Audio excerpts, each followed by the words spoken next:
और आज आप देख ले बंगाल की सरजमीन से क्या खबरें आ रही हैं। कुर्बानी का जानवर बेचने वाले बेचारे परेशान हैं सरकार के कानून से कि साहब हम कहां जाएं।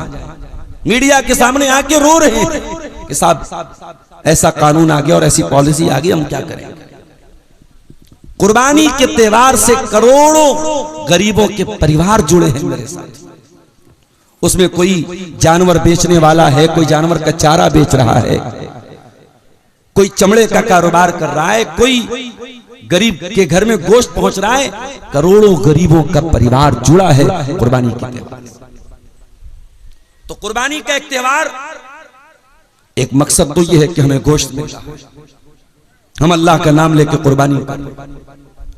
एक और मकसद है कुर्बानी का, कुर्बानी के टाइम जब जानवर के गले पर हम छुरी चलाते हैं, बिस्मिल्लाह अल्लाहु अकबर पढ़ के भी आप कुर्बानी कर सकते हैं। आपकी कुर्बानी सही है, कोई हरज की बात नहीं है। लेकिन अगर आप कुर्बानी की दुआ पढ़ते हैं जो अल्लाह के प्यारे नबी से साबित है, उस कुर्बानी की दुआ के अल्फाज के ऊपर जरा गौर कीजिए मेरे प्यारे साथियों। वो दुआ हमें क्या सिखाती है? इन्नी वज्जहतु वजहिया लिल्लज़ी फतरस समावाति वल अर्दा हनीफन वमा अना मिनल मुशरिकीन। मैंने अपना चेहरा अल्लाह की तरफ कर लिया, उस जात की तरफ कर लिया जो जमीन आसमान की पैदा करने वाली जात है। वमा अना मिनल मुशरिकीन, और मैं मुशरिकों में से नहीं हूं। इन्ना सलाती व नुसुकी व महयाया व ममाती लिल्लाहि रब्बिल आलमीन। मेरी नमाज अल्लाह ताला के लिए, मेरी कुर्बानी अल्लाह ताला के लिए, मेरा जीना अल्लाह ताला के लिए, मेरा मरना अल्लाह ताला के लिए।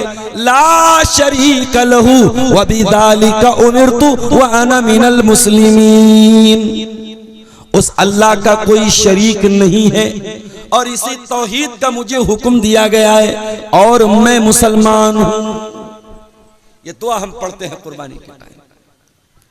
ये दुआ हमें सिखाती है 50,000 का 60,000 का जानवर लाके कुर्बान कर देना ये कमाल की बात नहीं है। कमाल की बात तो ये कि अल्लाह आज तेरा हुक्म आया तो जानवर कुर्बान करने को तैयार हो गए, कल तेरा हुक्म आ जाए तो अपनी जान कुर्बान करने को तैयार हो जाएंगे। ऐ अल्लाह ये जिंदगी तो तेरी अमानत है, ये नमाज हम तेरे लिए पढ़ते हैं, कुर्बानी तेरे लिए करते हैं। इन्ना सलाती व नुसुकी व महयाया व ममाती लिल्लाहि रब्बिल आलमीन। ऐ अल्लाह ये नमाज मैं तेरे लिए पढ़ता हूँ, ये कुर्बानी तेरे लिए करता हूँ, ये जीना तेरे लिए, ये मरना तेरे लिए। मेरी जिंदगी का मकसद तेरे दीन की सरफराजी, मैं इसीलिए मुसलमान, मैं इसीलिए नमाजी। ये मकसद है कुर्बानी का मेरे प्यारे साथी। दुनिया में हर बड़े काम के लिए कुर्बानी चाहिए। डॉक्टर बनने के लिए लोग नीट का एग्जाम देते हैं। जाओ जरा कोटा के उन स्टूडेंट से पूछो जो साल साल भर बेचारे 18-18 घंटे पढ़ाई करते हैं, तब जाकर के वो नीट क्वालिफाई करते हैं। और नीट का एग्जाम देने के बाद जब ये न्यूज आ जाए कि नीट का पेपर आउट हो गया, नीट का पेपर लीक हो गया, तो सोचो उन बच्चों के, उन स्टूडेंट्स के दिल पर क्या गुजरती होगी। और इसीलिए 2-3 दिन के अंदर नौजवानों के अंदर पाया जाने वाला जो गुस्सा था, उस गुस्से को कॉकरोच जनता पार्टी का नाम दिया गया। और 3 दिन के अंदर मिलियंस, 10 मिलियन फॉलोअर उस पार्टी के नाम पर इकट्ठा हो गए और इंस्टाग्राम पर जुड़ गए। ये बता रही है, ये सिचुएशन बता रही है कि नौजवान इस सिस्टम से कितना परेशान है। एक स्टूडेंट, एक छात्र, एक बेरोजगार इस सिस्टम से कितना परेशान है। 10 मिलियन लोगों का 2-3 दिन के अंदर जुड़ जाना इस बात का सबूत है मेरे प्यारे साथियों कि लोग सिस्टम से बहुत नाराज हैं, लोग परेशान हैं और लोग इसका हल गौर कीजिए। नीट का एग्जाम बड़ा मुश्किल से पास होता है, उसमें मेरिट आती है, तब जाकर के कोई डॉक्टर बनता है। कोई बड़ी मुश्किल से सीए का एग्जाम देता है तो सीए बनता है। कोई बड़ी मुश्किल से जज का एग्जाम देता है तो वो जज बनता है। दुनिया में हर बड़ी कामयाबी के पीछे कुर्बानी देनी पड़ती है मेरे साथ। हम और आप भी इस दुनिया में इम्तिहान देने आए हैं। तबारकल्लज़ी बियदिहिल मुल्क व हुवा अला कुल्लि शैइन कदीर। कुरान का 29वां पारा उठाइए, सूरह मुल्क की पहली आयत। बड़ी बरकत वाली है वो जात जिसके हाथ में सारी कायनात की बादशाहत है, जो हर शय पर कादिर है। अल्लज़ी खलक़ल मौत वल हयात लियब्लुवकुम अय्युकुम अहसनु अमला। उस अल्लाह ने पैदा किया मौत को, उस अल्लाह ने पैदा किया जिंदगी को। पहले मौत का नाम लिया अल्लाह ने। हमें क्या लगता है मौत तो बाद में आती है, अल्लाह ने मौत का नाम पहले लिया है। मौत तो पहले होती है। इस दुनिया में एक दौर था जब हम नहीं थे, वो हमारी मौत का जमाना था। हम नहीं थे, हम नहीं थे, उसके बाद आए, और एक दिन आएगा हम नहीं रहेंगे। दुनिया में इंसान क्या बोलता है, नौकरी कर लो लाइफ सेट हो जाएगी, बिजनेस कर लो लाइफ सेट हो जाएगी, ये कर लो लाइफ सेट हो जाएगी, वो कर लो लाइफ सेट हो। सारी जिंदगी सेट करते करते इंसान एक दिन मर जाता है, और मरने के बाद जब कब्र में रखा जाता है तो जो कब्र में उतारता है वो कहता है कि अरे इसका मुंह किबला की तरफ कर दो, और जब मुंह किबला की तरफ कर लेता है तो कहता हाँ अब सेट है। तेरी जिंदगी सेटिंग तेरी होती है तो कब्र में होती है इंसान, पूरी जिंदगी तू सेट नहीं हो पाता है। सारी जिंदगी तेरा अपना क्या है, तू पैदा हुआ, तुझे पैदा करने वाली मां कोई और थी, तेरा नाम रखने वाला कोई और था, तेरी पैदाइश पर खुशी मनाने वाले कोई और थे, तुझे खाना खिलाने वाले कोई और थे, तू और बड़ा हुआ, तुझे पढ़ाने वाला कोई और था, तू और बड़ा हुआ, तेरे कारोबार को बढ़ाने वाला, तुझे नौकरी दिलाने वाला, तुझे शोहरत दिलाने वाला कोई और था, तू और आगे बढ़ा, तू बूढ़ा हो गया, तुझे सहारा देने वाला कोई और था, और आगे बढ़ा, तू मर गया, तेरे जनाजे को लेके जाने वाला कोई और था, तुझे कफनाने वाला कोई और था, तुझे नहलाने वाला कोई और था, तुझे कब्र में उतारने वाला कोई और था। तेरी जिंदगी का पहला गुस्ल किसी और ने दिया और आखिरी गुस्ल भी किसी और ने दिया। इंसान तेरा अपना क्या है इस जिंदगी, तो क्या लेके आया है, क्या लेके जाएगा। अल्लज़ी खलक़ल मौत वल हयात। अल्लाह ने पैदा किया मौत को और जिंदगी को वो ताकि तुम्हें आजमाए। लियब्लुवकुम अय्युकुम अहसनु अमला। अल्लाह तुम्हारी परीक्षा लेना चाहता है, तुम्हारा इम्तिहान लेना चाहता है कि तुम में कौन अच्छा अमल करता है। मेरे प्यारे भाइयों, हम और आप दुनिया में परीक्षा देने के लिए आए हैं, और इस परीक्षा के रिजल्ट में हमें आखिरत में जन्नत मिलेगी, या तो जन्नत मिलेगी या जहन्नम मिलेगी। पास हो जाएंगे तो जन्नत मिलेगी, और फेल हो जाएंगे तो जहन्नम मिलेगी, और इससे बड़ी कोई कामयाबी नहीं है। कुरान कहता है फमन ज़ुज़िया अनिन नारी व उदखिलल जन्नत फ़क़द फ़ाज़। अल्लाह की अदालत में जो जहन्नम की आग से बचा लिया जाएगा और जो जन्नत में दाखिल कर दिया जाएगा वही कामयाब है। वमल हयातुद दुनिया इल्ला मताउल गुरूर।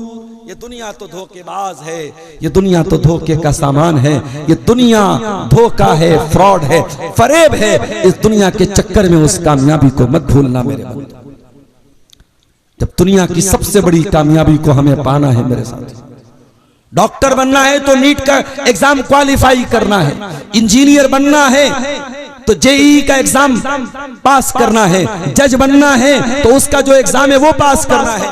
जब दुनिया की कामयाबियों के लिए आपको कुर्बानियां देनी है तो कायनात की सबसे बड़ी कामयाबी आप बगैर कुर्बानी कैसे दे सकते हैं। इसीलिए अल्लाह ताला अपने बंदे इब्राहिम का जिक्र करता है कुरान में। कुरान का पहला पारा उठाइए, अल्लाह फरमाता है व इज़िब तला इब्राहीम रब्बुहु बिकलिमातिन फअतम्महुन्ना। याद करो, हमने अपने बंदे इब्राहिम को जब भी आजमाया, जब भी इम्तिहान लिया, जब भी हमने उनकी परीक्षा ली, जब भी हमने उनके ऊपर कोई परेशानी और आजमाइश में डाला, फअतम्महुन्ना, इब्राहिम हर परीक्षा में खरे उतरे, हर इम्तिहान में पास हुए। इब्राहिम कभी किसी एग्जाम में फेल नहीं हुए। कुर्बानी करना कौन सा कमाल है? 25-30 हजार का जानवर लाके कुर्बान कर दिया, होगी कुर्बानी? कुर्बानी किसको कहते हैं? जरा इब्राहिम की जिंदगी उठा के देखो मेरे साथ। इब्राहिम अलैहिस्सलाम जिस घर में आंखें खोलते हैं, बाप बुतों का पुजारी है, बाप काफिर है, बाप मुशरिक है। इब्राहिम अपने बाप को तौहीद की दावत देते हैं। ओ मेरे प्यारे भाइयों, आज आपका बाप भी किसी मामले में गलत हो सकता है। बाप आपके साथ कोई ज्यादती भी कर सकता है, बाप की कोई बात गलत भी हो सकती है, लेकिन बाप जितना भी गलत हो जाए, बाप बाप रहेगा और आप बेटे रहेंगे। बेटा बाप से बात करे तो कैसे बात करे, जरा इब्राहिम से सीखो। इब्राहिम अपने काफिर बाप को तौहीद की दावत देते हैं और बड़े प्यार से कहते हैं, बड़े सम्मान से कहते हैं, बड़ी इज्जत से कहते हैं, या अबती लिमा ताबुदु मा ला यस्माउ वला युबसिरु वला युगनी अन्का शैया। ऐ अब्बा जान, आप क्यों ऐसी चीजों की इबादत करते हैं जो देख नहीं सकती, जो सुन नहीं सकती, जो फायदा नहीं पहुंचा सकती, जो नुकसान नहीं पहुंचा सकती? या अबती इन्नी कद जाअनी मिनल इल्मि मा लम यातिका फत्तबिनी आदिका सिरातन सविया। ऐ अब्बा जान, मेरे पास वो इल्म आया जो आपके पास नहीं आया। अब्बा जान, आप मेरे पीछे पीछे चलिए, मैं आपको सीधे रास्ते पे लेके चलूंगा। या अबती ला ताबुद शैतान, ऐ अब्बा जान, शैतान की इबादत न कीजिए, इन्न शैतान कान लिर्रहमान असिया। 5 मिनट की बातचीत में इब्राहिम अपने बाप को 5 बार अब्बा जान कह के बात।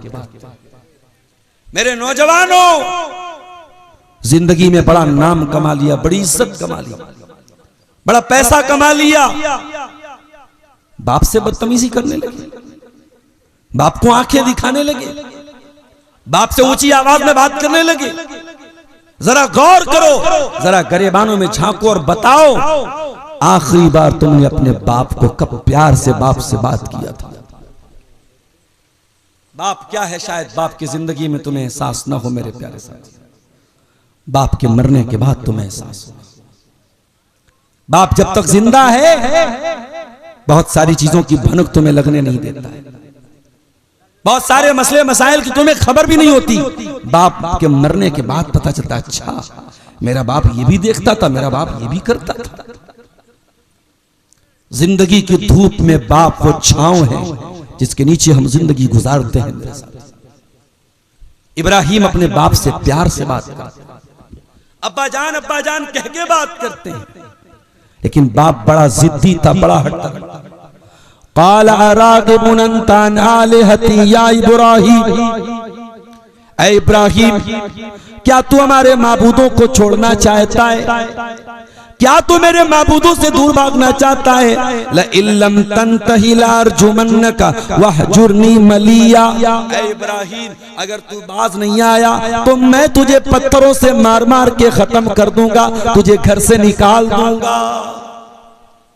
बाप ने घर से निकालने की धमकी दी थी। इब्राहिम के चेहरे पर अभी भी कड़वाहट नहीं आई, अभी भी जबान में कड़वाहट नहीं आई। इब्राहिम ने उसी प्यार से जवाब दिया, क़ाल सलामुन अलैक सअस्तग़फिरु लक रब्बी इन्नहु कान बी हफिया। अब्बा जान, कोई बात नहीं, मैं आपको सलाम करता हूं।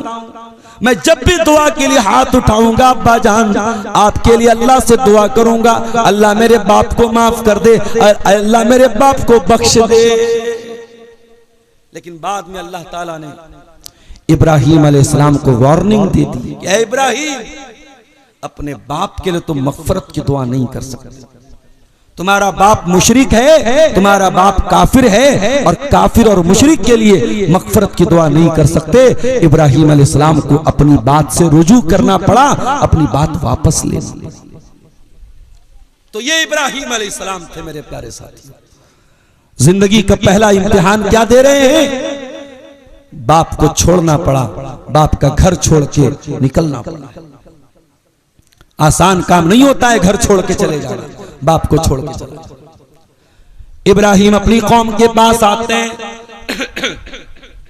अपनी कौम को तौहीद की दावत देते हैं। उनकी कौम सितारों की इबादत करती थी, सूरज की इबादत करती थी, चांद की इबादत करती थी। इब्राहिम अलैहिस्सलाम अपनी कौम को प्रैक्टिकल समझाने के लिए एक दिन अपने मकान की छत पे चढ़े। फलम्मा जन्ना अलैहि लैलु रआ कौकबन क़ाल हाज़ा रब्बी। हजरत इब्राहिम ने आसमान में सितारे को चमकते हुए देखा, कहा है मेरी कौम के लोगों, ये सितारा है, इसको तुम अपना रब मानते हो, चलो मैं भी रब मान लेता हूँ। फलम्मा अफला क़ाल ला उहिब्बुल आफिलीन। जब सितारा डूब गया, जब सितारा गायब हो गया, इब्राहिम अलैहिस्सलाम ने कहा, ओ लोगों, जो डूब जाए वो रब कैसे हो सकता है, जो गायब हो जाए वो रब कैसे हो सकता है, मैं डूबने वालों को पसंद नहीं करता हूं। अगले दिन फिर मकान की छत पे चले। फलम्मा रअल कमर बाज़िगन क़ाल हाज़ा रब्बी। चांद निकला, चांद देखने में बड़ा था सितारे से। कहा कि ऐ मेरी कौम के लोगों, ये चांद जिसको तुम अपना रब मानते हो, चलो मैं भी मान लेता हूं 2 मिनट के लिए। फलम्मा अफला क़ाल लइन लम यहदिनी रब्बी लअकूनन्न मिनज़ ज़ालिमीन।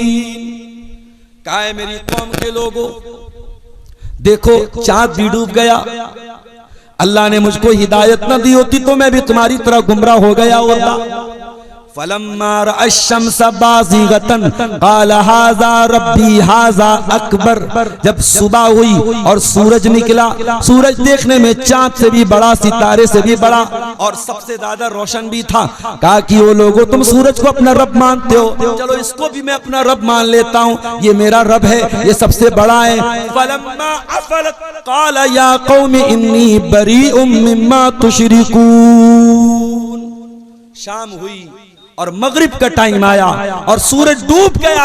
कहा है मेरी कौम के लोगों, मैं तुम्हारे शिर्क से बरी हूँ, मैं सूरज की इबादत नहीं करता, मैं चांद की इबादत नहीं करता, मैं सितारे की इबादत नहीं करता। इन्नी वज्जहतु वजहिया लिल्लज़ी फ़तरस समावाति वल अर्द हनीफा। मैं उस अल्लाह की इबादत करता हूँ जो जमीन व आसमान का पैदा करने वाला है, और मैं तुम्हारे शिर्क से बेजार हूँ। मैं अल्लाह की तौहीद का इकरार करने वाला, अल्लाह की तौहीद पर चलने वाला। इब्राहिम ने अपनी कौम को तौहीद का सबक दिया और आगे बढ़ी। उनकी कौम पत्थर के बुतों की इबादत भी करती थी। इब्राहिम अलैहिस्सलाम अपनी कौम को समझाते थे, ये पत्थर के बुत तुम्हारे माबूद कैसे हो सकते हैं, तुम्हारी बिगड़ी कैसे बना सकते हैं, इनको तो तुमने अपने हाथों से बनाया है, ये तुम्हारे मुश्किल कुशा कैसे हो सकते हैं। और एक दिन बड़े गुस्से में फरमाया, तल्लाही लअकीदन्ना सनामकुम बादान तुवल्लू मुदबिरीन। ऐ मेरी कौम के लोगों, मैं तुम्हारे बुतों को तोड़ दूंगा, मैं तुम्हारे बुतों का बड़ा बुरा अंजाम करूंगा। एक दिन कौम के लोग मेले में चले थे। इब्राहिम आए अपनी कौम के बुत खाने में, एक बड़ी सी हथौड़ी ली और सारे बुतों को तोड़ दिया। फजालहुम जुज़ाज़न इल्ला कबीरन लहुम लअल्लहुम यरजिऊन। इब्राहिम ने सारे बुतों को तोड़ दिया सिवाय बड़े वाले बुत के। ओ गुटखा खाने वाले नौजवानों, ओ सिगरेट पीने वाले नौजवानों, ओ नशा करने वाले नौजवानों, इब्राहिम अगर कोई नशा करते नऊज़ुबिल्लाह तो उनके हाथों में ये ताकत ना होती। इब्राहिम ने सबक दिया, ऐ नौजवानों, अपनी जवानी को नशे से दूर रखो, शराब से दूर रखो, गुटखे से दूर रखो, ताकि तुम्हारे हाथों में वो ताकत आ जाए कि तुम बुतों को तोड़ने वाले बनो, बुतों की इबादत करने वाले न बनो। इब्राहिम ने सारे बुतों को तोड़, बड़े वाले को छोड़। कौम के लोग आए मेले में से, देखा अरे हमारे माबूदों का इतना बुरा हाल, का किसने तोड़ा है इनको। क़ालू समीना फतन यज़कुरुहुम युक़ालु लहू इब्राहीम। कुछ लोगों ने कहा कि एक नौजवान है जिसका नाम इब्राहीम है, उसी का ये काम होगा। क़ालू फ़ातू बिही अला अयुनिन नास लअल्लहुम युबसिरून। कब बुला के लाओ इब्राहीम ताकि सारे लोगों के सामने मामला पेश किया जाए। पूछा गया, ऐ इब्राहीम क्या तुमने हमारे बुतों को तोड़ा है, क्या तुमने ये काम किया है? क़ाला बल फ़अलहू कबीरुहुम हाज़ा फ़सअलूहुम इन कानू यंतिक़ून। इब्राहीम ने इनकार नहीं किया कि मैंने नहीं तोड़ा है, इशारे में बात किया, संकेत में बात किया। कहा ये बड़े वाले ने तोड़ा होगा, इनसे पूछ लो अगर ये जवाब दे सकते हो। बड़े वाले बुत की तरफ इशारा करके कहा इनसे पूछो अगर इन्होंने तोड़ा होगा बता देंगे। कौम के लोगों को थोड़ी देर के लिए समझ में आया कि यार बात तो सही कह रहा है, ये तो बोल नहीं सकते। लक़द अलिमत मा हाउलाई यंतिक़ून। ऐ इब्राहीम तुम जानते हो ये बोल नहीं सकते। इब्राहीम को यही तो उनके मुंह से निकलवाना था। क़ाला उफ़्फ़िल लकुम वलिमा ताबुदून मिन दूनिल्लाह। ऐ मेरी कौम के लोगों, लानत है तुम्हारे ऊपर और लानत है तुम्हारे माबूदों के ऊपर। तुम ऐसी चीजों की इबादत क्यों करते हो जो सुन नहीं सकती, जो देख नहीं सकती, जो फायदा नहीं पहुंचा सकती, जो नुकसान नहीं पहुंचा सकती। अब जब दलील का जवाब दलील से नहीं बचा कौम के पास, तो कौम ने ताकत से जवाब दिया। क़ालू हर्रिक़ूहु वंसुरू आलिहतकुम इन कुंतुम फ़ाइलीन। का एक काम करो, इब्राहीम को जला दो, इब्राहीम को आग में डाल दो। इब्राहीम को जलाने के लिए बहुत बड़ी आग तैयार की। इतनी बड़ी आग ये पूरा गांव जलाया जा सकता था, पूरा इलाका जलाया जा सकता था। और जब आग जल के तैयार हो गई, इब्राहीम के बदन से कपड़ा भी उतारा जाने लगा। इब्राहीम तेरे बदन से कपड़ा क्यों उतारा जा रहा है? ताकि आग जल्दी से उनके बदन को जला डाले। इब्राहीम के बदन से कपड़ा भी उतार लिया गया और आग में डाला जाने लगा। अल्लाह की कसम, न इब्राहीम की पेशानी पर कोई बल है, न आंखों में कोई आंसू है, न चेहरे पर कोई घबराहट है। इब्राहीम की जबान पर कोई लंबी चौड़ी दुआ भी नहीं है, बस एक ही जुमला है, हस्बी अल्लाहु व निअमल वकील, हस्बी अल्लाहु व निअमल वकील, हस्बी अल्लाहु व निअमल वकील। ऐ अल्लाह मैं तेरी तौहीद के लिए आग में डाला जा रहा हूँ। ऐ अल्लाह तू कल भी मेरे लिए काफी था और आज भी मेरे लिए काफी है। तू कल भी मेरा मददगार था और आज भी मेरा मददगार है। ये दुआ पढ़ रहे थे इब्राहीम अलैहिस्सलाम और आग में उनको डाल दिया। अल्लाह चाहता हवाओं को भेज देता, आग बुझ जाती। अल्लाह चाहता पानी बरसा देता, आग बुझ जाती। अल्लाह चाहता किसी फरिश्ते को भेज देता, इब्राहीम आग में जाने ही ना पाते। मगर आज अल्लाह ने कुछ और ही इंतजाम किया था। कुलना या नारु कूनी बरदन व सलामन अला इब्राहीम। अल्लाह ने फरमाया, ऐ आग आज तक तो तू जलाया करती थी, आज तक तो तेरा काम जलाना था, खबरदार ऐ आग तेरा रब तुझको ये हुक्म दे रहा है, या नारु कूनी बरदन व सलामन अला इब्राहीम।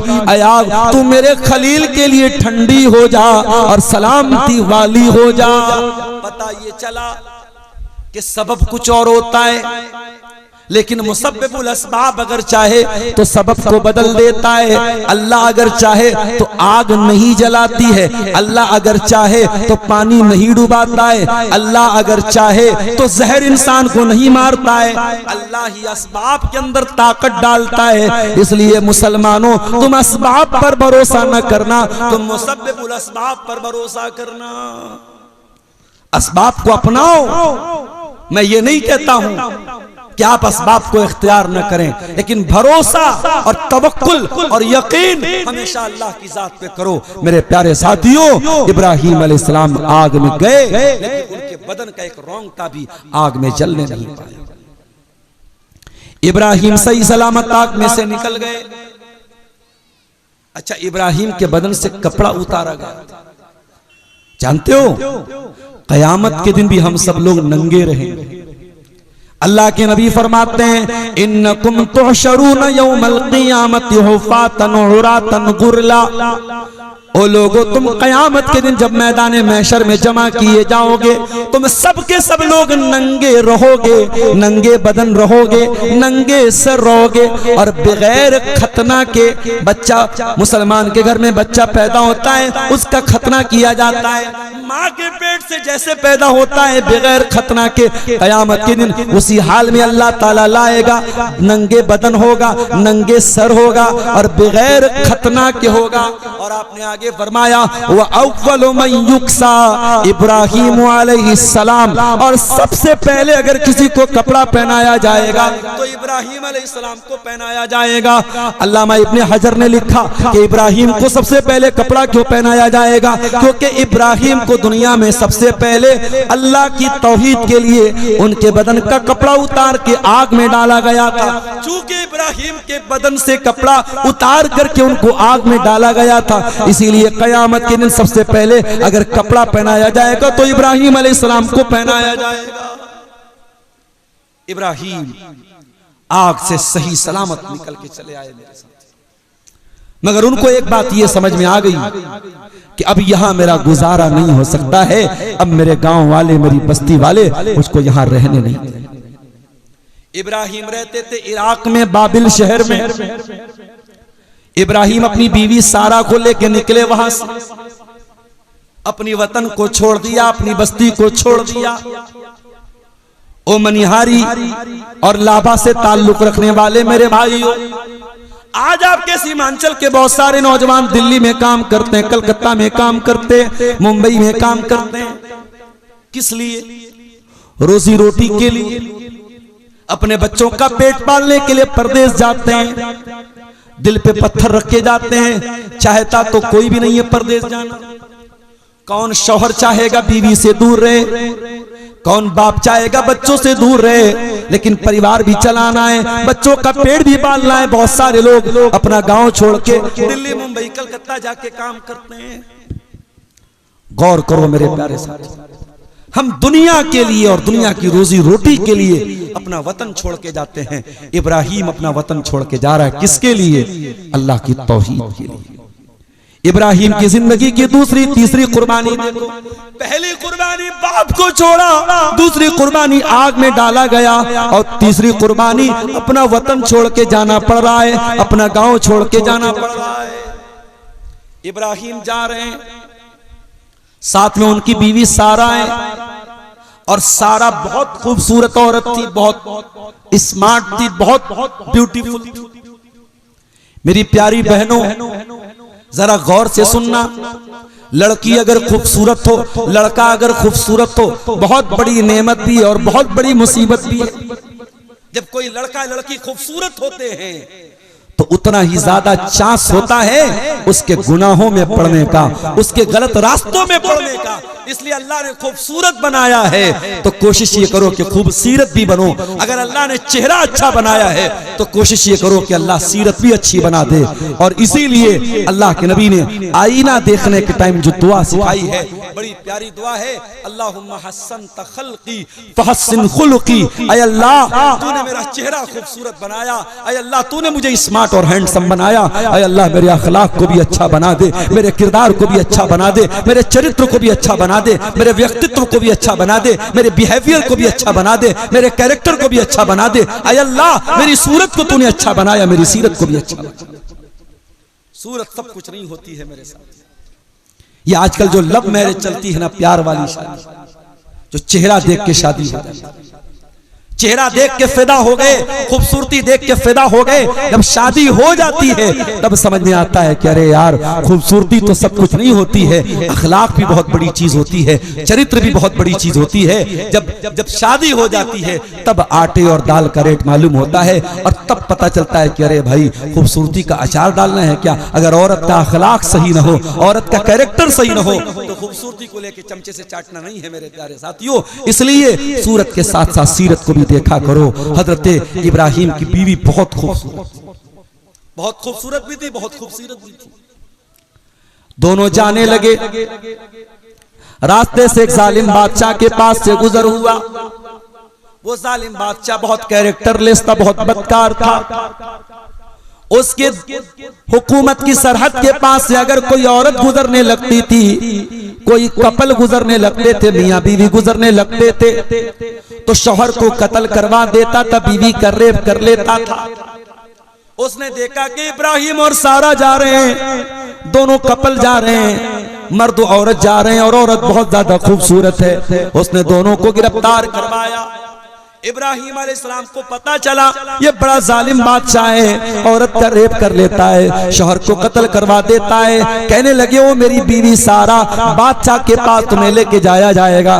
बादशाह पूछेगा ये तुम्हारे साथ कौन था, ये मत बताना कि मैं तुम्हारा शौहर हूँ। ऐ सारा, जब बादशाह तुमसे पूछे कि तुम मेरी कौन हो, बता देना कि तुम मेरी बहन हो। और ऐ सारा, ये कोई झूठ भी न होगा, ये कोई गलत बात भी न होगी। ठीक है मियाँ बीवी हम रिश्ते के एतबार से हैं, लेकिन ऐ सारा, इस वक्त रूए जमीन पर सबसे पूरी दुनिया में अल्लाह की तौहीद को मानने वाला और एक अल्लाह की तौहीद का इकरार करने वाला एक इब्राहिम और एक उसकी बीवी सारा है मेरी बीवी सारा, हम दोनों ईमान के रिश्ते के एतबार से भाई बहन है, दुनिया के रिश्ते के एतबार से मियाँ बीवी है। इसलिए बादशाह पूछे तो ये बता देना तू मेरी बहन है। पता ये चला कि झूठ बोलना जान बचाने के लिए जायज है, मगर अल्लाह के नेक बंदे झूठ जान बचाने के लिए भी झूठ नहीं बोलते थे। वो गोल मोल बात कर लेते थे, वो तौरिया कर लेते थे, झूठ न बोलना पड़े, सांप भी मर जाए और लाठी भी न टूटे, वो ऐसा काम करते थे। इब्राहिम ने झूठ नहीं बोला, कहा कि तुम कह देना तुम मेरी बहन। सारा को बादशाह के कमरे में लाया गया। सारा बड़ी खूबसूरत थी। बादशाह देख के हैरान रह गया। बादशाह आगे बढ़ा, उसने गलत इरादे से सारा को टच करने की कोशिश की, सारा को हाथ लगाने की कोशिश की।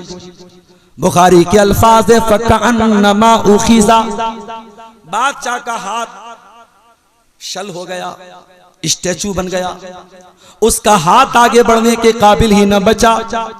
बादशाह परेशान हो गया, मेरा हाथ क्यों नहीं हिल रहा है, मेरा हाथ आगे क्यों नहीं बढ़ रहा है। कहने लगा ऐ औरत, ऐ लड़की, अल्लाह से दुआ कर दे मेरा हाथ ठीक हो जाए, मैं दोबारा तुझे टच न करूंगा, मैं दोबारा तुझे हाथ न लगाऊंगा। अल्लाह के नेक बंदे बड़े नरम दिल होते हैं। सारा को दया आ गई, सारा को रहम आ गया। सारा ने अल्लाह से दुआ की, अल्लाह इसका हाथ ठीक कर दे। बादशाह का हाथ ठीक हो गया, दोबारा फिर टच करने की कोशिश की, फिर हाथ खराब हो गया। 3 बार तक लगातार ऐसा हुआ। तीसरी बार जब बादशाह का हाथ शल हो गया, जब बादशाह का हाथ पत्थर का बन गया और सारा की दुआ से ठीक हो गया, बादशाह ने अपने नौकरों को बुलाया, अपनी लौंडियों को बुलाया, कहा कि लेके चली जाओ, किसको लेके आई हो।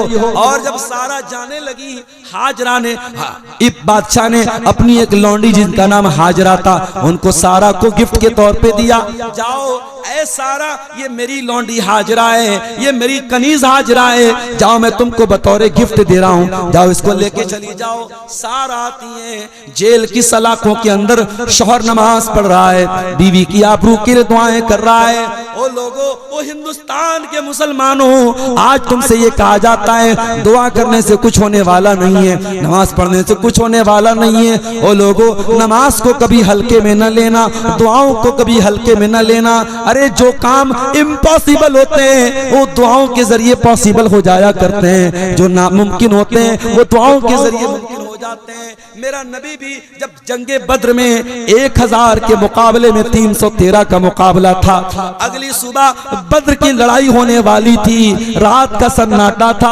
हजरत अबू बकर सिद्दीक कहते हैं मैंने देखा अल्लाह के नबी किबले की तरफ बैठे हुए हैं, हाथ फैलाए हुए हैं और रो रो के दुआएं कर रहे हैं। अल्लाहुम्मा इन तो लिखा ज़ैली साबत लन तो बदफिल अर्ज़ी, ऐ अल्लाह अगर ये मुट्ठी भर तेरे 313 मानने वाले हलाक हो गए, ऐ अल्लाह ये मुट्ठी भर मुसलमान अगर मिटा दिए गए, ऐ अल्लाह फिर रुए जमीन पर तेरा नाम लेने वाला कोई न होगा। ओ लोगों, तुम दुआओं को हल्के में न लिया करो, दुआएं किया करो। जब हुकूमत की तरफ से कोई मामला आ जाए, जब कोई जुल्म सितम की दास्तान सुन लेना, जब कोई परेशानी की घटनाएं सुन लेना, अल्लाह से दुआ करना न भूलना। इब्राहिम की बीवी की इज्जत खतरे में थी, इब्राहिम खड़े होके नमाज पढ़ रहे थे, अपनी अपनी बीवी की इज्जत की हिफाजत की दुआ कर रहे थे। सारा आई, कहने लगी है मेरे सरताज, रद्दल्लाहु कैदल फाजिर व अक़दमा हाजर, ऐ मेरे सरताज, अल्लाह ताला ने उस बदकिरदार बादशाह की चाल को नाकाम कर दिया और हमें हाजरा के तौर पर एक गिफ्ट भी दे दिया है, हमें हाजरा भी मिल गई है। ऐ मेरे सरताज, अल्लाह ने आपकी दुआ को कबूल कर लिया है। मेरी प्यारी बहनों, ओ इंस्टाग्राम चलाने वाली मेरी बहनों, ओ व्हाट्सएप चलाने वाली मेरी बहनों, ओ फेसबुक चलाने वाली मेरी बहनों, इब्राहिम की सुन्नत को आज तुम्हारे घरों में भी कुर्बानी की शक्ल में जिंदा किया जाएगा। ओ मेरी बहनों, इब्राहिम के साथ साथ जरा सारा को भी याद कर लेना, जरा सारा का किरदार अपना लेना। इंस्टाग्राम के जरिए अपना फोटो किसी को न भेजना, स्नैपचैट के जरिए अपनी तस्वीरें किसी को न भेजना। ऐ मेरी बहनों, तुम सारा के जैसी बन जाओ, तुम सारा के जैसी पाक दामन बन जाओ, फिर किसी खबीस की क्या मजाल है उसका हाथ तुम्हारे गरेबान तक पहुंचे। अरे जब तुम सारा के जैसी बन जाओगी, तुम्हारे गरेबान तक अगर कोई गलत नीयत से हाथ जाएगा, अल्लाह ताला उस हाथ को बेकार बना देगा, अल्लाह उस हाथ को पत्थर का बना देगा। मेरी बहनों, बनना है तो सारा के जैसी बन जाओ। सारा इब्राहिम की पहली बीवी का नाम और हाजरा जो बतौर गिफ्ट बादशाह ने दिया था। सारा ने हजरत इब्राहिम से कहा कि इस औरत से आप निकाह कर लीजिए, आप इसको बीवी बना लीजिए। हजरत इब्राहिम ने दूसरी शादी हजरत हाजरा से। कुछ दिन और गुजरे, इब्राहिम की हड्डियां कमजोर पड़ने लगी, इब्राहिम बूढ़े होने लगे, एहसास होने लगा अब कोई औलाद होती तो मेरा सहारा बन जाती। इब्राहिम ने अल्लाह की बारगाह में हाथ उठाया, ओ औलाद वालों, तुमने भी तो अल्लाह से औलाद मांगा होगा, इब्राहिम भी अल्लाह से औलाद मांग रहे हैं। जरा फर्क दोनों में देखना। इब्राहिम ने कैसे औलाद मांगी थी? रब्बी हबली मिनस सालिहीन, परवरदिगार मुझे नेक बेटा अता फरमा दे, मुझे फरमा बरदार बेटा अता फरमा दे। ऐ अल्लाह ऐसा बेटा अता फरमा दे जो मेरा वारिस बन सके। रब्बी हबली मिनस सालिहीन, परवरदिगार मुझे नेक बेटा अता फरमा दे। दुआ मांगो तो ऐसे मांगो मेरे साथ, औलाद मांगो तो ऐसे मांगो। आज बहुत सारे लोगों के घर में औलाद है मगर बेचारे आंसू बहाते हैं और सोचते हैं कि काश औलाद न होती, ऐसी औलाद के होने से न होना बेहतर। इसलिए सिर्फ औलाद मत मांगना, नेक औलाद मांगो। इब्राहिम के घर में बच्चा पैदा हुआ इस्माइल नाम का। फबश्शरनाहु बिगुलामिन हलीम, हमने इब्राहिम को एक बच्चा दिया जिसका नाम इस्माइल रखा गया, जो बड़ा हलीम बच्चा था, बड़ा बुर्दबार बच्चा था, बड़ा सबरदार बच्चा था। बुढ़ापे में किसी को बेटा मिल जाए उसकी खुशियों का क्या ठिकाना होगा। इब्राहिम तो फूले नहीं समा रहे थे, मैं बुढ़ापे में बाप बन गया हूँ। इस्माइल को गोद में ले लेके लाड कर रहे थे, चुमकार रहे थे, प्यार कर रहे थे। अल्लाह ने देखा मेरा खलील अपने बच्चे से बहुत प्यार करता है, अपने बच्चे से बहुत प्यार और लाड कर रहा है। अल्लाह ने अपने खलील को एक और इम्तिहान में डाल दिया। कहा है मेरे खलील, ऐ इब्राहिम, जाओ अपने बच्चे को लेके चले जाओ, अपनी बीवी सारा को लेके चले जाओ। आय अल्लाह कहाँ जाना है? ऐ इब्राहिम मक्का चले जाओ। आय अल्लाह मक्का कहाँ है? फलस्तीन से बहुत दूर, सैकड़ों किलोमीटर दूर मक्का है। आय अल्लाह वहां जाके क्या करना है? ऐ इब्राहिम अपनी बीवी को छोड़ के चले आओ, बच्चे को छोड़ के चले आओ। इब्राहिम पहुंचे अपनी बीवी बच्चे को लेकर। आज का मक्का और कल का मक्का दोनों में बहुत फर्क था। आज मक्का में चले जाओ, बड़ी बड़ी बिल्डिंगें हैं, हाजी लोग बेचारे हरम से काफी दूर उनका होटल रहता है, क्योंकि हरम के आसपास बड़े बड़े महंगे महंगे होटल हैं। ये जो क्लॉक, वो कौन सा जो घड़ी वाला है, क्या बोलते हैं उसको? Clock tower. क्लॉक टावर में आप अगर ऊपर कोई रूम लेना चाहें लाखों में मिलेगा। आम आदमी के बस की बात नहीं है, वहां कोई आम हाजी नहीं जा सकता, वो करोड़पति लोग जाते हैं। वो कल का मक्का था, वहां ना क्लॉक टावर था, न बड़े बड़े होटल थे, न जमजम का कुआं था, न कोई आबादी थी, न कोई इंसान था, न कोई चरिंदा था, न कोई परिंदा था, न कोई दरिंदा। दूर दूर तक कोई आबादी, कोई नामो निशान नहीं था। इब्राहिम अपनी बीवी हाजरा को, अपने बच्चे इस्माइल को छोड़ के जाने लगे। हाजरा ने देखा इब्राहिम जाने लगे, बुखारी के अल्फाज है, कहने लगी इला मन तत्रुकुना, ऐ मेरे सरताज किसके सहारे छोड़ के जा रहे हो? अकेली औरत हूं, दूध पीता बच्चा है, थोड़ी सी खजूर है, थोड़ा सा पानी है, ऐ इब्राहिम किसके हवाले छोड़ के जा रहे हो? इब्राहिम ने कोई जवाब नहीं दिया। फिर पूछा हाजरा ने, अल्लाह हमारा कभी हाजा, ऐ मेरे सरताज कहीं ऐसा तो नहीं, ये अल्लाह ताला का आदेश है, ये अल्लाह का हुक्म है, ये अल्लाह का इम्तिहान है? कहाँ है मेरी बीवी? ये अल्लाह का इम्तिहान है। वो मेरी प्यारी माँ बहनों, जैसे ही हाजरा को ये पता चला ये अल्लाह का इम्तिहान है, सारा डर खत्म हो गया, सारा खौफ खत्म हो गया। कहने लगी इज़न ला युदय्युन अल्लाहु अबदा, ऐ मेरे सरताज अगर ये अल्लाह का हुक्म है तो आप शौक से चले जाइए, अल्लाह अपने बंदों को बर्बाद नहीं करेगा, अल्लाह हमें जाये नहीं करेगा। है मेरे सरताज, अल्लाह मेरी भी हिफाजत करेगा, मेरे बच्चे की भी हिफाजत करेगा। इब्राहिम थोड़ी दूर आगे बढ़े, जब बीवी आंखों से ओझल हो गई, बच्चा नजरों से दूर हो गया, तो इब्राहिम ने अल्लाह की बारगाह में हाथ उठाया, रब्बना इन्नी अस्कंतु मिन ज़ुर्रियती बिवादिन गैरि ज़ी ज़र्इन इंद बैतिकल मुहर्रम रब्बना लियुक़ीमुस्सलाह। ऐ अल्लाह, मैंने इस बेआब हो गया सरजमीन में जहां अनाज का कोई दाना भी नहीं है, पानी का कोई कतरा भी नहीं है, ऐ अल्लाह मैंने तेरे हुक्म पर अपनी बीवी को छोड़ा है, अपने बच्चे को छोड़ा है, ऐ अल्लाह तू तौफीक देना, मेरे बच्चे यहाँ पे नमाज कायम करें, ऐ अल्लाह मेरी आने वाली नस्लें यहाँ नमाज कायम करें, ऐ अल्लाह मेरी औलाद को तू नमाज कायम करने की तौफीक देना। आज हमारे बच्चे हमारे घरों में रहते हैं, हम रात में तहज्जुद पढ़ते हैं और हमारा बेटा फजर भी नहीं पढ़ता है।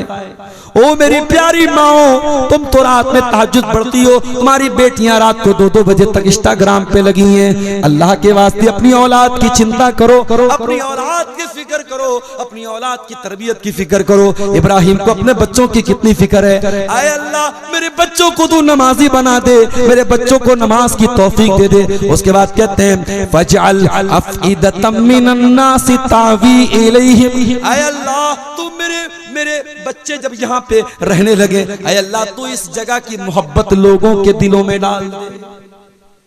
आप हिंदुस्तान में रहते हैं, कटिहार के एक छोटे से गांव में रहते हैं, आप इस छोटे से गांव में रहने के बाद भी आप में से कोई गरीब आदमी, कोई मजदूर आदमी जिसकी आमदनी बहुत ज्यादा नहीं है, जिसका पैसा बहुत ज्यादा नहीं है, वो जब किसी के हाजी होने की खबर सुनता है, किसी को उम्रा करने की खबर सुनता है, वो बेचारा भी अल्लाह से दुआ करता है अल्लाह मुझको भी हाजी बना दे। मेरे प्यारे साथियों, ये इब्राहिम की दुआ की बरकत है, जो एक बार खाने का वादे किया आया है, बार बार देखने की तमन्ना करता है, जो नहीं गया है वो जाने के लिए बेताब बना रहता है। ये इब्राहिम की दुआ की बरकत है। इब्राहिम कहते हैं फजअल अफइदतम मिनन नासी तहवी इलैहिम, ऐ अल्लाह तू लोगों के दिलों में इस जगह की मोहब्बत डाल दे, वरज़ुक़हुम मिनस समरात, और अल्लाह तू मेरी औलाद को फलों की रोजी अता फरमा। इब्राहिम ने अल्लाह का हुक्म मानने के बाद दुआ की, अल्लाह ने उनकी दुआ को कबूल किया, और उस दिन से लेके आज तक मक्का में कभी फलों की कमी नहीं हुई। कभी भी मक्का में कोई खजूर के अलावा कोई फल पैदा नहीं होता, लेकिन आपको मक्का में हर फल मिल जाएगा। ये इब्राहिम की दुआ की बरकत थी मेरे साथी। इब्राहिम तो चले गए, इस्माइल और उनकी माँ थोड़ी देर तक पानी और खजूरों का सहारा रहा। खजूरें खत्म हो गई, पानी खत्म हो गई। अब बच्चा रोने लगा, माँ को अकेले भूखा रहना रहता तो एक हफ्ता भूखे रह जाती। बच्चा रो रहा हो तो माँ को कैसे सुकून मिल सकता है। माँ सब कुछ बर्दाश्त कर सकती है, बच्चे को तकलीफ में देखना गवारा नहीं कर सकती है। वो अपनी माँ से बदतमीजी करने वालों, वो अपनी माँ को गाली देने वालों, वो बुढ़ापे में अपनी माँ को धक्के देने वालों, वो काश तुमने माँ की कदर की होती, काश तुमने माँ का दर्जा समझा होता, काश तुमने माँ का मकाम समझा होता। माँ तो माँ होती है मेरे साथ। माँ बूढ़ी हो जाती है, बिस्तर पे पाखाना करने लगती है। बेटा बड़ा वफादार है, फरमाबरदार है। बेटा अपनी माँ की गंदगी साफ करता है, पूरा गांव कहता है बड़ा अच्छा बेटा है, माँ की खिदमत कर रहा है, माँ की गंदगी साफ कर रहा है। लेकिन बेटा अपनी बूढ़ी माँ की गंदगी साफ करता है तो नाक पे रूमाल रख के साफ करता है। चेहरे से पता चल जाता है कि ये काम बड़ी मजबूरी में कर रहा है, ये पत्थर पे दिल रख के ये काम कर रहा है। ऐ इंसान, तू तो अपनी माँ की गंदगी को नाक पे रूमाल रख के साफ कर रहा है, तू तो चेहरे पर नापसंदगी को लाके कर रहा है। ऐ इंसान, तू याद कर, कल जब तू छोटा सा था तो बार बार गंदगी किया करता था, तेरी माँ तुझे लाडो प्यार करके चुमकार चुमकार के तेरी गंदगी साफ किया करती थी। तेरी माँ ने कभी अपने चेहरे पर रूमाल, नाक पे रूमाल रख के तेरी गंदगी को साफ ना किया। ओ तेरे पाखाने में कोई इत्र की खुशबू तो नहीं बसी थी, वो तो तब भी गंदा था, वो तब भी तो नापाक था, वो तब भी तो बदबूदार था, मगर वो माँ का प्यार था। मेरे प्यारे साथियों, औलाद जितनी भी माँ की कदर कर ले, औलाद जितनी भी माँ की खिदमत कर ले, माँ का मुकाबला नहीं कर सकती। मेरे प्यारे साथियों, इस्माइल परेशान हैं, रो रहे हैं, और हाजरा अपने बच्चे के लिए परेशान है। हाजरा दौड़ी दौड़ी सफा की पहाड़ी पे चढ़ती हैं। पहाड़ी के ऊपर चढ़ के सर पे हाथ रख के चारों तरफ देखती हैं, अय अल्लाह, कोई तो अल्लाह अपना बंदा भेज दे, मेरा दूध पीता बच्चा प्यास से बिलख रहा है। अय अल्लाह, कहीं से मेरे बच्चे के लिए, मेरे लाल के लिए पानी का इंतजाम हो जाए। दूर दूर तक कोई नजर ना आया। सफा से नीचे उतरी, और सफा से नीचे उतरने के बाद जब आप आज के दौर में सफा मरवा जाएंगे, बीच में ग्रीन लाइट लगी है, ये वही जगह है जहां हाजरा जल्दी जल्दी दौड़ी थी। जल्दी जल्दी दौड़ के मरवा पहुंची, मरवा पे चढ़ी, दूर तक नजर दौड़ाई, कोई अल्लाह का बंदा नजर आ जाए, मेरे बच्चे के लिए दूध का इंतजाम हो जाए, मेरे बच्चे के लिए पानी का इंतजाम हो जाए। सफा से मरवा, मरवा से सफा, सफा से मरवा, मरवा से सफा, 7 चक्कर लगा दिए इस्माइल की मां ने। जब 7 चक्कर कंप्लीट हो गए, तब अल्लाह ने जिब्रील को भेजा। जिब्रील आए और अपने पर को जमीन पे मारा है, और पर को जमीन पे मारा तो वहां से जमजम का पानी निकला। अय अल्लाह, तुझे पानी देना था, तूने डायरेक्ट क्यों नहीं दे दिया? अल्लाह ने 7 चक्कर लगवाने के बाद पानी दिया। पता ये चला, हिम्मते मर्दा मदद खुदा, अल्लाह की मदद तब आती है जब इंसान मेहनत करता है, जब इंसान कोशिश करता है। हाथ पे हाथ धरे बैठे रहोगे, अल्लाह मदद नहीं करेगा। हाजरा को जमजम मिला, इस्माइल को जमजम मिला, मगर 7 चक्कर लगाने के बाद मिला। जमजम का पानी वहीं से निकलने लगा। अल्लाह के नबी फरमाते हैं, यरहमुल्लाहु उम्मा इस्माइल, अल्लाह इस्माइल की माँ पर रहमत नाजिल फरमाए। वो अपने 2 पट्टे से पानी को की बाउंड्री बनाने लगी, वो 2 पट्टे से पानी के मुंडे बनाने लगी। अगर इस्माइल की माँ ने पानी को छोड़ दिया होता तो जमजम की बहुत बड़ी नदी बन जाती, जमजम की बहुत बड़ी नहर बन जाती। पानी का इंतजाम हो गया, और वहां पर तो धीरे धीरे आबादी भी बसने लगी। आज लोग कहते हैं, मौलवी साहब, इस्लाम ने औरत को क्या मकाम दिया है? आओ मैं बताता हूं इस्लाम ने औरत को क्या मकाम दिया है। हजारों साल पहले एक औरत ने 7 चक्कर लगाया था सफा मरवा का। अल्लाह की एक बंदी ने 7 चक्कर लगाया था सफा मरवा का। अल्लाह को ये चक्कर लगाना इतना पसंद आ गया, अल्लाह ने कयामत तक आने वाले हाजियों को हुक्म दे दिया, उम्रा करने वालों को हुक्म दे दिया, इन्ना सफा वल मरवता मिन शाइरिल्लाह। ऐ हज करने वालों, ऐ उम्रा करने वालों, जब तक हाजरा की सुन्नत पर अमल न करोगे, जब तक सफा मरवा के 7 चक्कर न लगाओगे, न तुम्हारा हज मुकम्मल होगा, न तुम्हारा उम्रा मुकम्मल होगा। ये है इस्लाम की नजर में औरत का मकाम। कि औरत ने 7 चक्कर लगाया था, अल्लाह ने कयामत तक के लिए उसके चक्करों को जिंदा कर दिया। मेरे प्यारे साथियों, इस्माइल अपनी माँ के साथ वहीं पे रहने लगे, और वहां पे धीरे धीरे आबादी भी हो गई, और इस्माइल वहीं पर परवरिश पाने लगे। इब्राहिम अलैहिस्सलाम फलस्तीन में रहते थे, इस्माइल मक्का में रहते थे। हजारों किलोमीटर का फासला था। इब्राहिम कभी कभी हाल चाल लेने के लिए बीवी बच्चों के पास आ जाते थे।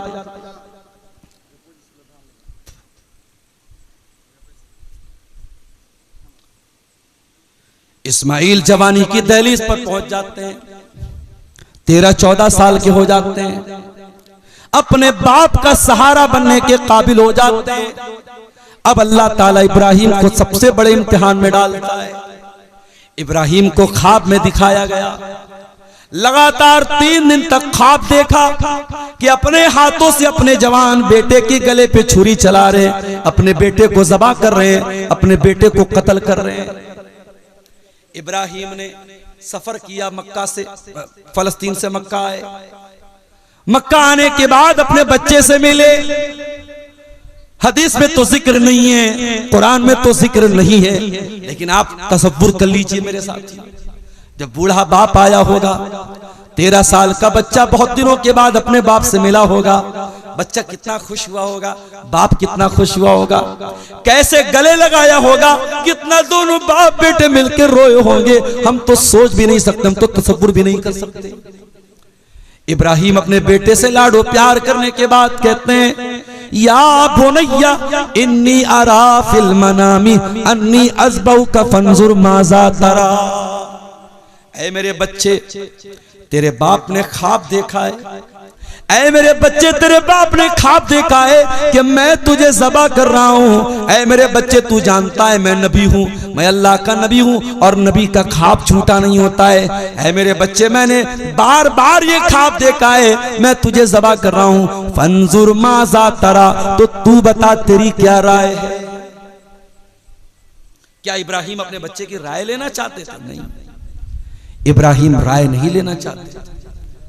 इब्राहिम ये देखना चाहते थे, मेरा बेटा तो मेरी गोद में नहीं पला है, मेरा बेटा तो बाप का प्यार बहुत कम पाया है, मेरा बेटा तो माँ की गोद में पला है। मैं देखना चाहता हूँ मेरी बीवी ने बच्चे की तरबियत कैसे की है, मैं देखना चाहता हूँ मेरी बीवी ने अपने बच्चे को कैसे पाला है। कहा है मेरे बच्चे, बता तेरी क्या राय है, मैंने ख्वाब में देखा है, मैं तुझको ज़बह कर रहा हूँ। ओ लोगों, अगर आज का कोई बेटा होता, अपने बाप को 4 बातें सुना देता, बाप को बुरा भला कह देता कि ऐ मेरे बाप, तू तो मुझको छोड़ के चला गया था, आज मैं तेरा 14 साल का हो गया, तो आज मुझे ज़बह करने की बात करने आए हो, आज मुझे कत्ल करने की बात आए हो। मगर वो बेटा इस्माइल था, वो हाजरा का बेटा था। क़ाला या अबति फ़अल मा तुअमर सतजिदुनी इंशाअल्लाहु मिनस साबिरीन। कहा, अब्बा जान, आपको जो हुक्म मिला है आप पूरा कर डालिए। अब्बा जान, अल्लाह ने अगर चाहा तो आप अपने बेटे को सब्र करने वाला। जरा पता तो लगाओ, इस्माइल कौन से मदरसे से पढ़े थे, इस्माइल कौन सी कोचिंग में पढ़े थे, कौन से किससे ट्यूशन लिए थे, इस्माइल का टीचर कौन था, इस्माइल के गुरु कौन थे। अल्लामा इकबाल कहते हैं, ये फैजान नजर था या के मकतब की करामत थी, सिखाए किसने इस्माइल को आदाब फर्जंदी। ओ लोगो, ये किसी मदरसे का कमाल नहीं था, ये किसी मकतब का कमाल नहीं था, ये किसी टीचर का कमाल नहीं था, ये हाजरा का कमाल था। दुनिया वाले जब बाप दूर रहे तो दुनिया में बच्चे बिगड़ जाते हैं, माँ कंट्रोल नहीं कर पाती है। यहाँ माँ ने ऐसा कंट्रोल किया था, यहाँ माँ ने ऐसा पाला था कि बेटा जवान हो चुका है और बाप गर्दन काटने की बात कर रहा है और बेटा चू चरा नहीं कर रहा है। बेटा कह रहा है, अब्बा जान, अगर ये अल्लाह का हुक्म है, आपका बेटा अपना गला लेके हाजिर है, अब्बा जान छुरी लाइए, अपने बेटे के गले पे छुरी चला दीजिए। आपका बेटा चू चरा न करेगा, आपका बेटा अगर मगर न करेगा। मेरी बहनों, मेरी माओ, अगर चाहती हो कि कौम को इस्माइल के जैसे नौजवान मिले तो तुम्हें भी हाजरा की जैसी मां बनना पड़ेगा। जब तक कौम को हाजरा की जैसी मां नहीं मिलेगी तब तक कौम को इस्माइल के जैसे नौजवान नहीं मिलेंगे।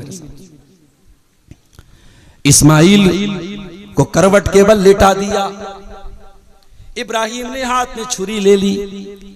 इस्माइल ने कहा, अब्बा जान, अपने हाथों पे, अपनी आंखों पे पट्टी बांध लीजिए, कहीं ऐसा ना हो बेटे के गले पे छुरी चलाने में बेटा आंखों के सामने आएगा, शायद आपके हाथ कांपने लगे। अब्बा जान, अपनी आंखों पे पट्टी बांध दीजिए ताकि छुरी चलाने में आसानी। इब्राहिम ने पट्टी भी बांध ली और छुरी लेके अपने बेटे की गर्दन पे चलाने लगे। शायद जमीन ने यह मंजर पहली बार देखा था, कायनात ने यह मंजर पहली बार देखा था, बुढ़ापे में किसी को बेटा मिला हो और बेटा जवान हो गया हो और वो बाप अपने बेटे को अपने छुरी से ज़बह करने के लिए तैयार हो गया हो। ये चश्मे फलक ने ये मंजर कभी ना देखा था, ज़मीन व आसमान ने ये मंजर कभी ना देखा था। इधर इब्राहिम छुरी चलाने वाले, उधर आसमान से आवाज आई, वनादैनाहु अय्या इब्राहिम कद सद्दक़ता रुया इन्ना कज़ालिका नज्ज़िल मुहसिनीन। ऐ इब्राहिम, हमें तेरे बेटे का खून नहीं बहाना है, हम तुझसे तेरा बेटा छीनना नहीं चाहते थे, हम तो ये देखना चाहते थे तू अपने बच्चे से ज्यादा प्यार करता है या अल्लाह से ज्यादा प्यार करता है, तू बेटे से ज्यादा मोहब्बत करता है या अल्लाह से ज्यादा मोहब्बत करता है। ऐ इब्राहिम कद सद्दक़ता रुया, तूने अपने ख्वाब को सच्चा कर दिखाया। इन्ना कज़ालिका नज्ज़िल मुहसिनीन। ऐ इब्राहिम जरा देख, तेरा बेटा सही सलामत है और तेरी छुरी तो एक दुम्बे के ऊपर चली है। अब कयामत तक लोग दुम्बे की कुर्बानी करेंगे, लोग बकरे की कुर्बानी करेंगे, लोग कुर्बानी के जानवर की कुर्बानी करेंगे। ऐ खलील, तेरी इस सुन्नत को हम कयामत तक के लिए जिंदा कर देंगे।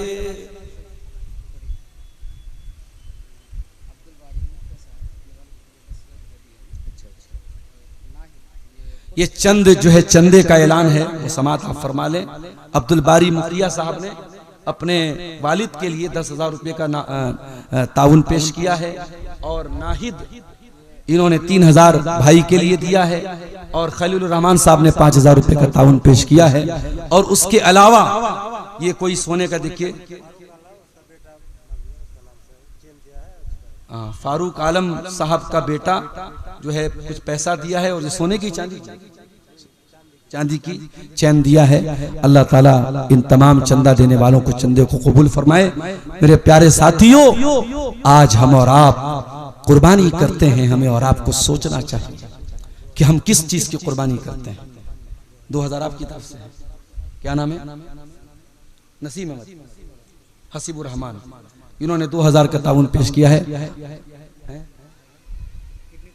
अच्छा अच्छा, होने वाला है ट्रांसप्लांट।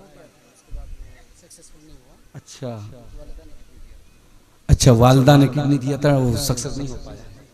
अल्लाह ताला शिफाए कामिला अजला अता फरमाए। जिन भाई की तरफ से अभी ताउन आया था, इन्होंने बताया कि उनकी किडनी ट्रांसप्लांट हुई थी और वो कामयाब नहीं हुई है। अच्छा, वफात हो गई। अल्लाह ताला मग़फ़िरत फरमाए और अल्लाह ताला उनके नेकियों को कबूल फरमाए। मेरे प्यारे साथियों, बताना यही है, मकसद यही है, पैगाम यही देना चाहता हूँ कि जानवर की कुर्बानी जब आप करते हैं तो ये एक इशारा है, एक संकेत है, एक सिंबल है और एक अलामत है कि अगर हम अल्लाह की राह में जानवर कुर्बान कर सकते हैं तो अपनी नाजायज ख्वाहिशात को क्यों नहीं कुर्बान कर सकते, अपनी नाजायज इच्छाओं को क्यों नहीं कुर्बान कर सकते। कुर्बानी आप कीजिए, अल्लाह का नाम लेके कीजिए और कोशिश ये कीजिए कुर्बानी का जानवर बेदाग हो, बेऐब हो।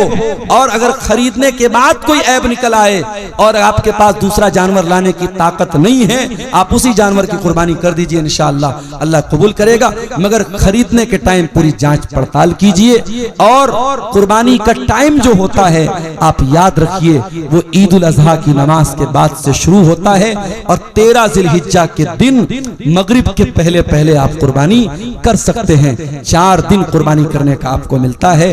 आप किन किन जानवरों की कुर्बानी कर सकते हैं? कुरान करीम में अल्लाह ताला ने 8 जानवरों का नाम लिया है, जिसमें बकरा बकरी का जिक्र है, जिसमें भेड़ा भेड़ी का जिक्र है, जिसमें ऊंट ऊंटनी का जिक्र है और जिसमें गाय और बैल का जिक्र है। ये 8 जानवरों का जिक्र कुरान में है। और इसमें जो बड़े जानवर हैं, बड़े जानवर में 7 लोग हिस्सा ले सकते हैं, लेकिन 7 लोगों का हिस्सा लेना जरूरी नहीं है। अगर कोई एक इंसान अकेले पूरा जानवर अगर कुर्बानी करना चाहे, बड़ा जानवर, तो भी कर सकता है। 7 से कम लोग हैं, 5 लोग हैं, 3 लोग हैं, वो भी कर सकते हैं। आवाम के जहन में ये बैठा है कि 7 लोग होना जरूरी है, ऐसा कोई मसला नहीं है। ये भी याद रखिए कि एक परिवार की तरफ से एक छोटा जानवर, एक बकरा, एक भेड़ा, उसकी कुर्बानी पूरे एक परिवार की तरफ से हो सकती है। अब एक घर में अगर 4 चूल्हा है तो वो 4 परिवार माना जाएगा और चारों को अलग अलग करना पड़ेगा। लेकिन अगर एक घर में 5 भाई रहते हैं, चूल्हा एक है, फैमिली एक है, तो वो एक जानवर की कुर्बानी पूरी फैमिली की तरफ से कर सकते हैं। जानवर का दता होना जरूरी है। जानवर ने अपने दूध के दांत तोड़ दिए हों और कम से कम 2 दांत उसके सामने के निकल चुके हों तो आप उसकी कुर्बानी कर सकते हैं। कुर्बानी करने के बाद उसके गोश्त का क्या करना है, शरीयत ने कोई पाबंदी नहीं लगाई है।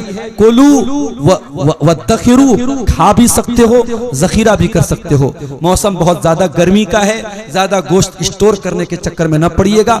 गरीबों को, मोहताजों को और आपके गांव के वो लोग जिन्होंने कुर्बानी नहीं की है उन तक आप गोश्त को जरूर पहुंचाइएगा।